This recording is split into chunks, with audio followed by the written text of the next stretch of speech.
તો મારા મનભાઈની ફરમાઈશ એવી હતી કે તેને ચિપ્સ ખાવી છે, તો ચાલો આપણા મનભાઈ માટે આપણે ચિપ્સ બનાવવાના છીએ અને આજે તે બની ગયા છે અમારા ગામડે, તો આવે ત્યાં તેને ચિપ્સ બનાવી દેશું. તો ચાલો અત્યારે આપણે લઈ લીધા છે બટેટા અને આટલી છાલ ઉતારી છે, નાજી આટલા લીધા છે અને અહીંયા મૂક્યું છે મેં પાણી ગરમ કરવા.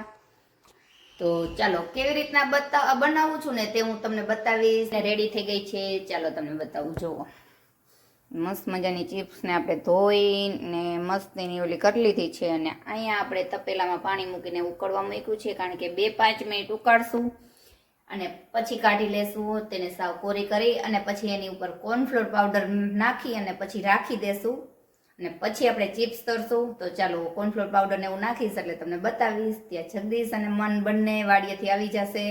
તો ચાલો તૈયાર થઈ ગઈ છે, આપણે કોરી થઈને તળીને નહીં. જો મસ્ત મજાની સરસ કોરી થઈ ગઈ છે. તમને એમ થતું હશે કે આટલી બધી, પણ આજે અમારે રસોઈ નથી બનાવવાની એટલે ખાલી આપણે 1.5 કિલો બટેટાની ચિપ્સ જ કરી છે.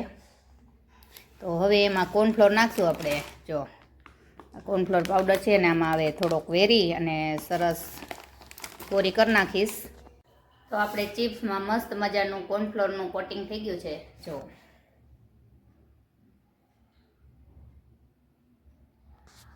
તો આને હવે થોડીક વાર રાખી દેશું અને જગદીશ અને મન આવે પછી આપણે તળશું.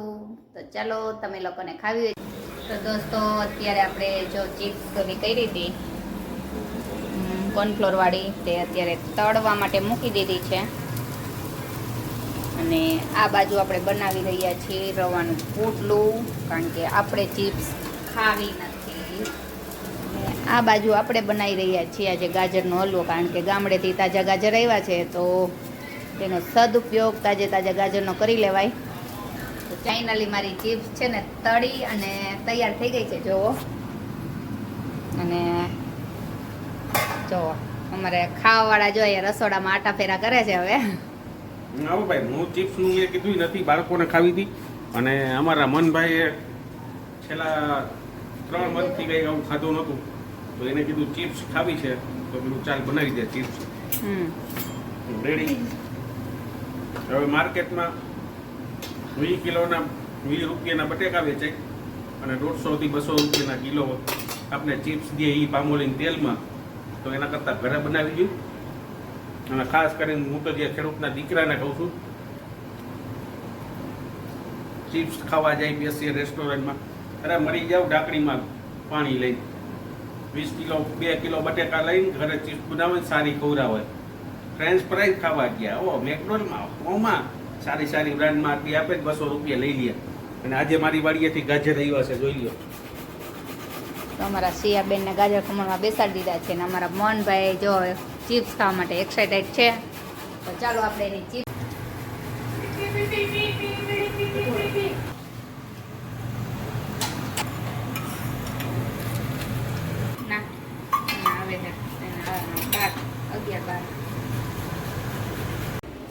દોસ્તો ફાઇનલી ચિપ્સ બની ગઈ છે. પેલો ઘણો અમારી ગુજરાતી ભાષામાં કહીને તો આમાં શું નાખ્યું બેટરમાં? આમાં છે ને લીંબુ, દળેલી ખાંડ, ધાણા જીરું, ચટણી અને મીઠું. જે જામકુંડના ભણાય છે ને, સ્ટડી કર્યું છે ને, એને ખબર હશે કે માધ્યુ આવી રીતની ચિપ્સ બનાવતો અને ચમચીથી ભેરું અંતે ન થયું એટલે મારે આમ કરવું પડ્યું, હાથ બગાડવા પડ્યા. હા, કે દેશી સ્ટાઇલ કે આપણે મેકડોનલ્ડમાં આપણે ના જઈ શકીએ, જઈ તો શકીએ પણ ખરેખર ન જવાય. જાતા જ પણ એક દવાખાનું આવ્યું ને આંખું ઉઘાડી દીધી. આંખું તો ઓલમોસ્ટ તોય જાતા તો ખરી જ એમ, ક્યારેક જાતા પણ હવે ઈ બંધ કરી દીધું એમ. વાહ,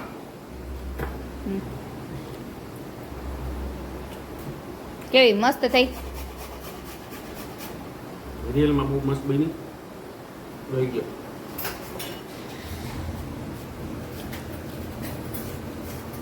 ચમચી લઈ લે. દોસ્તો ફાઇનલી જે વાડીએથી હું આજે ગાજર લીધો હતો ને એનો મને બેનિફિટ મળી ગયો છે. ગાજરમાં જોઈ લો હલવાનો પ્રોગ્રામ છે. હવે દોસ્તો ગાજર આવીને બીટે અમે નાખ્યા છે. આ દૂધ નાખવાનું છે કે નખાઈ ગયું? થોડોક ગામડે મોકલશું અડધો અને અડધો અમે અહીંયા રાખશું એટલે બે ઘરે થઈ જાય. કારણ કે વાડીએથી ગાજર આવ્યા તો મા બાપ આપણા લઈ આવીએ છીએ તો એને દેવાની ફરજ છે. આપણે સારી સારી વસ્તુ બનાવીને લઈએ આપણે સપ્લાય કરવાની જરૂર છે. આપણે જ્યારે પણ બનાવીએ ત્યારે દઈએ જ છીએ. તો તમે ગેસ કરો કેવો બન્યો છે.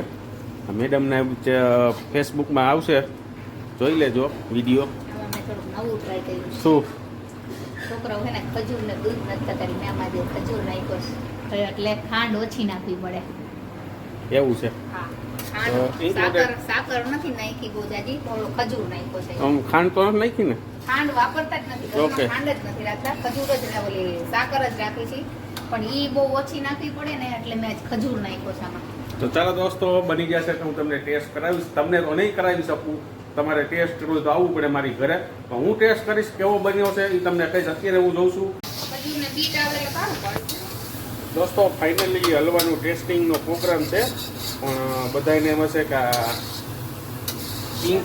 પિંક આવે ને, ના ઓરેન્જ કેસરી આવે, ઓરેન્જ આવે. ઓરેન્જ કલર કેમ નથી થયો, આવો ડાર્ક જેવો કેમ થયો? તો મેડમ પાસે જશું. મેડમ કેમ આવો કલર થયો? કારણ કે આમાં બીટ નાખ્યું છે એટલે એનો ગુલાબી કલર હોય. હમ પછી આપણે ખજૂર નાખ્યું દેશી, પ્યોર દેશી લાંબી પેટી વાળો એટલે કાળો ખજૂર. ઓકે. અને કેસરી, પીળો અને ગુલાબી 3 કલર મિક્સ થયા એટલે કાળા જેવું થઈ ગયું. તો મિક્સિંગ કલર છે હવે.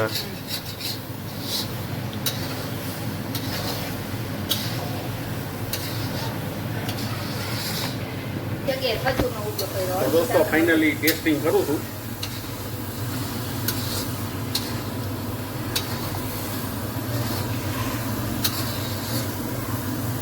હલવામાં જે રોનક આવે છે ને, ત્યાં ખજૂર નાખ્યો છે ને મેડમે, એનાથી રોનક આવે છે.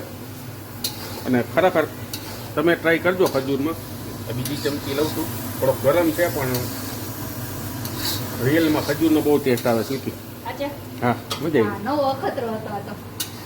અને રિયલમાં હલવાનો ટેસ્ટ જ નથી. આખી ખજૂર પાક ઉપર હોય ગયું ડિપેન્ડ.